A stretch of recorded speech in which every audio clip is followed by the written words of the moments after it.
ini-welcome ng Bicol. Ay, apang-angas! Ang ganda mo ba yan? Let's go! Uy, hinuhitan ako ni San Milby. Hindi ka rider pag di ka nabasa ng ulan.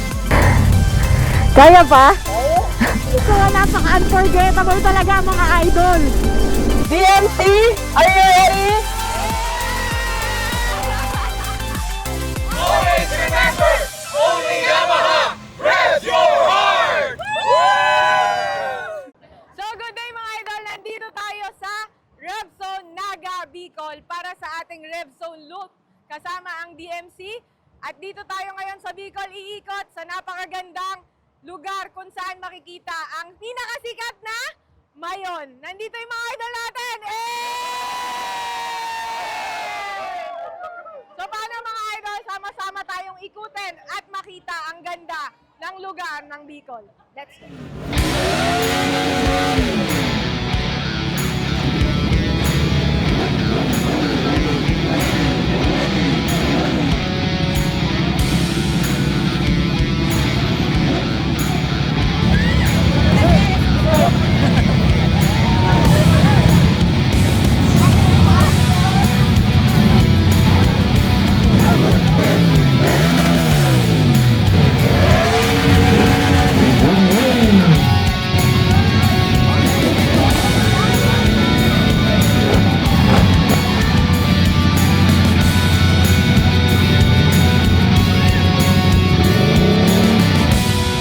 Siyempre mga idol, kasama ulit natin ang DMC, which is Drama Moto Club, na si Gerald Anderson, Samuel B, Jake Cuenca, Sancho de las Alas, Mark Solis, and siyempre Direct John Pratt. So sila ang mga kasama natin ulit for Bicol RevZone Loop.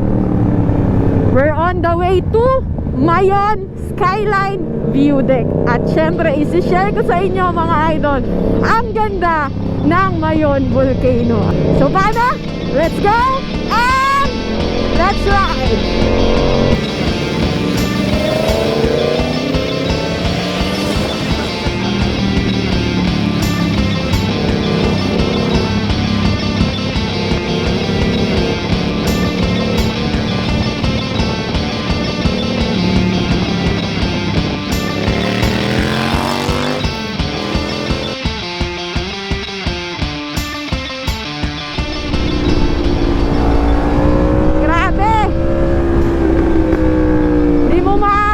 Pagka hindi mo nakita, tsaka hindi mo ma-appreciate pag hindi mabagal ang takbo. Grabe, ganda ng daan. Yay!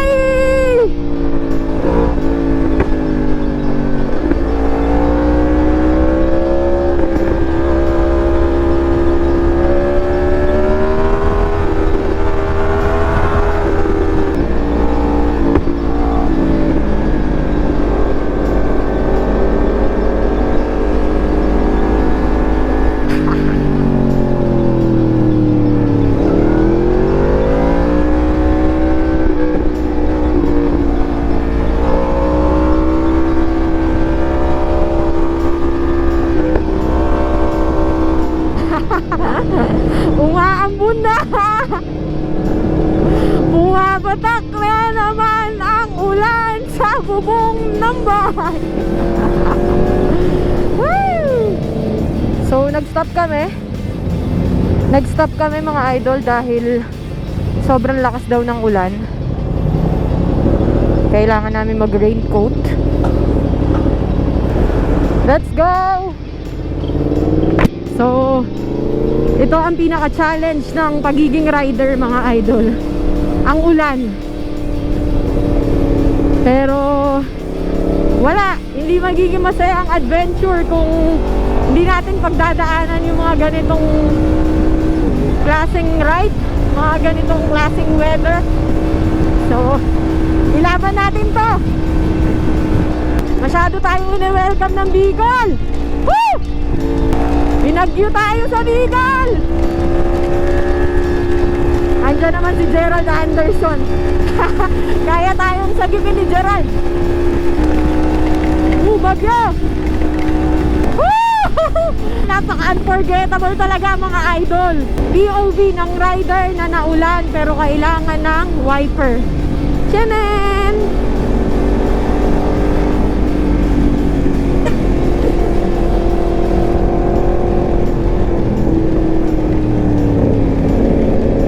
Ganda ng wiper ko, oh. Manual. Kaya pa? Basa ka na? Basa na ako. Ako din eh. Mabigat sa feeling yung gloves. Yung gloves. Yung gloves? Oo. Waterproof yan sa'yo? Ano? Hindi. Yun nga, mabigat eh. Wala. Kairon. May batang nawawala. Mga Japorms kayo ah. This is... Hey! Sabi ko sa inyo, sa motor nyo lahat pa hindi makakalimutan ng mga experience nyo. Nasa motor lahat ng unforgettable at memorable experience nyo. Tingnan niya ulan na yan? Oh, may experience nyo ba yun sa kotse? Hindi. Hindi. Masaya to. O kaya magtanggal ka ng payong kasi hindi na naman. Lagi manipis yung bunbunan. Oh, yung bunbunan ko! Kasi pag naulanan yan, bunbunan agad yun. Tingnan mo. agad to ga! Uy, So yun mga idol, eto na ang view natin ng Mount Mayon, ang Bulkang Mayon. Di lang masyadong perfect cone shape ngayon at hindi nakikita yung yung pagka perfect cone shape niya dahil natatakpan ng clouds since umulan nga. Sana mamaya tuloy-tuloy na tong umaraw at magpakita sa atin ng buo ang Bulkang Mayon. Kita na siya! Ha? Ganda, no? Parang yung yung ice cream cone. Para siyang ice cream cone. Sobrang ganda. Ayan na, unti-unti na siya nagpapakita. Thank you, Lord! Napakaganda ng shape. Perfect na perfect talaga. Imagine nyo yung ganito yung view. Tapos nasa gilid kayo ng motor nyo. Solid. Ito yung sinasabing kahit anong unos, kahit anong bagyo ang pagdaanan mo at the end of the road, may maganda kang view at magandang ending. So this is it. Umaraw-araw na.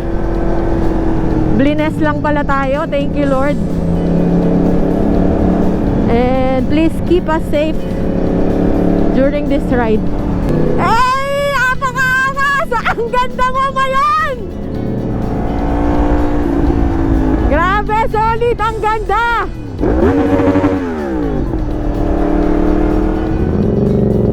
Grabe, Lord! Sobrang amazing mo! Sobrang galing mo! Imagine! Sobrang ganda nito! Sobrang gandang creation mo to! Solid! Always remember, only Yamaha revs your heart! So idol, nandito tayo ngayon sa tinatawag nilang Mayon Skyline Hotel and Convention Center kung saan makikita nyo ang view ng Mount Mayon. Dito nyo makikita ang perfect cone shape na Bulkang Mayon. Pero ngayon malungkot eh. Try natin mamaya sa Kagsawa Ruins.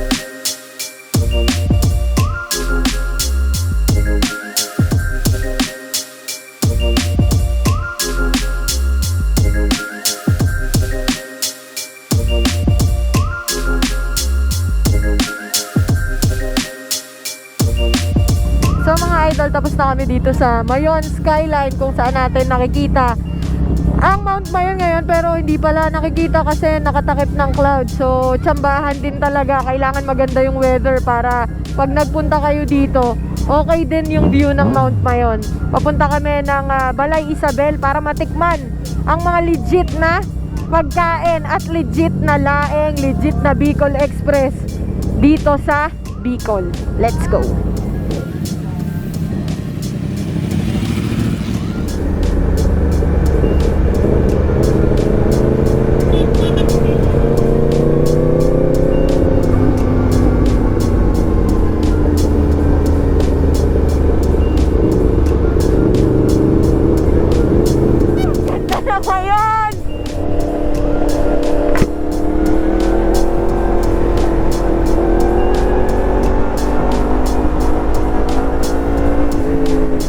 naman tayo nakapag-ATV sa ngayon mga idol. Nakapag-motor naman tayo dito sa Bicol.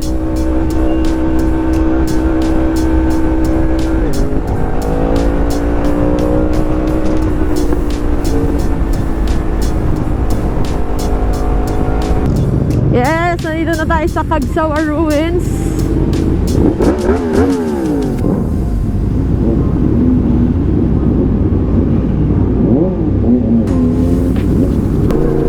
$300 lang pala. Ayan o mga idol, 300 pesos lang pala ang ATV ride dito sa Cagsawa Ruins. So, sa mga gustong mag-ATV, for 300 pesos mga idol, makakapag-ATV na kayo at makikita nyo na ang ganda ng Mayon. Lunchtime na after ng mahaba, maulan, maaraw na ride. Kain tayo ng mga legit na pagkain dito sa Bicol. Pero subukan natin dahil itong specialty ng Bicol, ang Bicol Express. Sili na may konting laman. Pag nandito kayo sa Bicol, subukan nyo din bumisita dito sa Balay sa Bicol. Ito yung favorite ko. Ito ang specialty talaga ng Bicol, ang laing at Bicol Express. Let's go! Mamaya ka na mag-video. Tara, unahin natin yung laing dahil favorite ko to.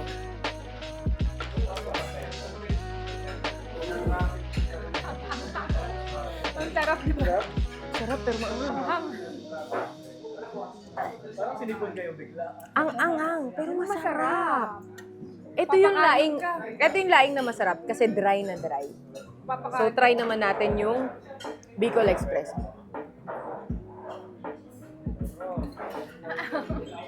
Sa mga mahilig sa maanghang, perfect na perfect to sa inyo.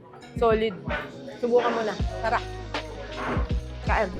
So, on the way na kami mga idol sa Lake Buhi Resort. Ang ganda oh. Sobrang ganda ng clouds. Sa Lake Buhi Resort kung saan kami magstay for tonight and tomorrow. So, bukas another adventure. Kasama kayo. Off-road gaming naman tayo.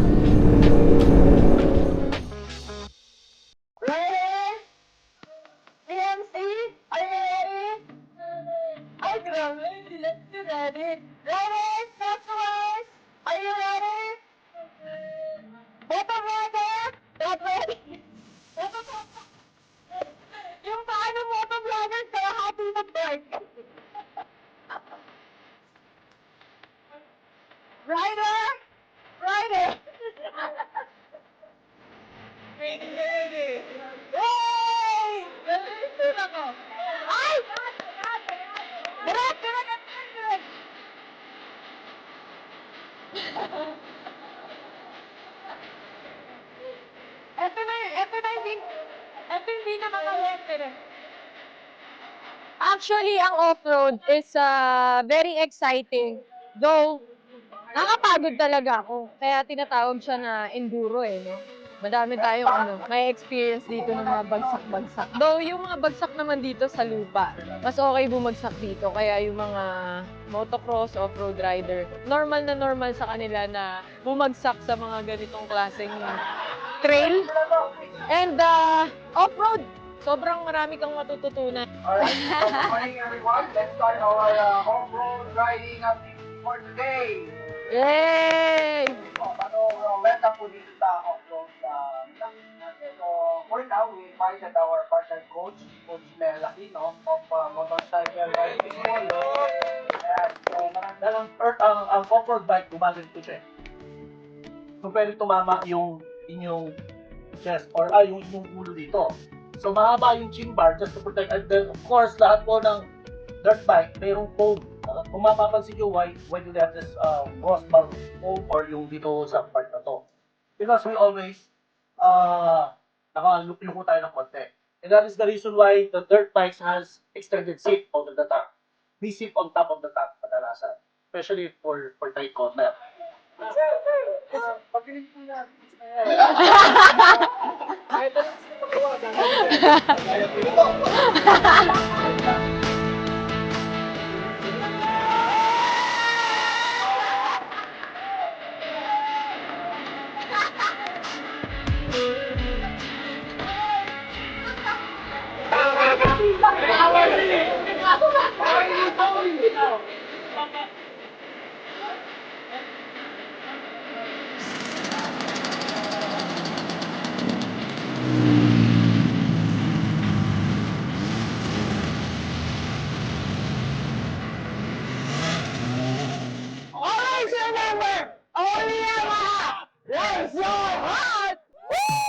So finally mga idol, tapos na ang ating RevZone Bicol Loop at syempre ang kanilang test ride para sa off-road. Bakit nga ba nai-inline ang off-road and syempre ang mga ginagawa nating pagra-ride sa daan? Sobrang daming advantage na mabibigay ng off-road na pwede nyo ring makontribute sa skills nyo when it comes sa road and syempre sa track and off-road. So kung bakit man na nag-off-road experience kami every time na nag-loop, it's because para ma-enhance yung skills, madagdagan yung knowledge when it comes to riding. Kasi iba nga talaga ang nagagawa ng off-road. So see you sa mga susunod na ride mga idol at sana nag-enjoy kayo sa adventure na to at syempre sa ganda ng Mount Mayon. So see you next ride and always remember, only Yamaha.